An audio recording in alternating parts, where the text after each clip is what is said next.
దేవాదాయ ధర్మాదాయ శాఖ శ్రీ కొండపోచమ్మ అమ్మవారి దేవస్థానం ఈరోజు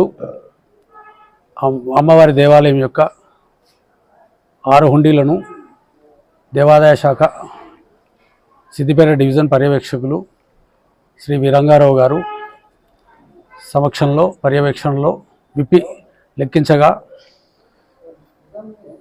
నగదు 7,50,190 రూపాయలు, కాయిన్స్ నాణెములు 54,54,165 రూపాయలు, మొత్తం 8,04,353 రూపాయల ఆదాయం సమకూరినది. ఇటు ఆదాయంను దేవస్థానం యొక్క బ్యాంకు ఖాతాలో జమ చేసి తద్వారా అమ్మవారి ఆలయ అభివృద్ధికి వినియోగించడం జరుగుతుందని తెలియజేయడం జరుగుతుంది. ఇటు కార్యక్రమంలో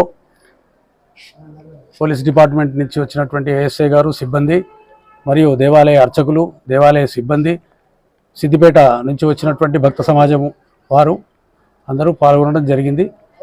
అమ్మవారి యొక్క అనుగ్రహం అందరికీ కలుగుతూ భక్తులకు మనోభీష్టములు నెరవేర్చే అమ్మవారి అనుగ్రహంతో ఇంకా అమ్మవారి దేవాలయం అభివృద్ధి పొందాలని ఆకాంక్షిస్తూ సెలవు తీసుకుంటున్నాను.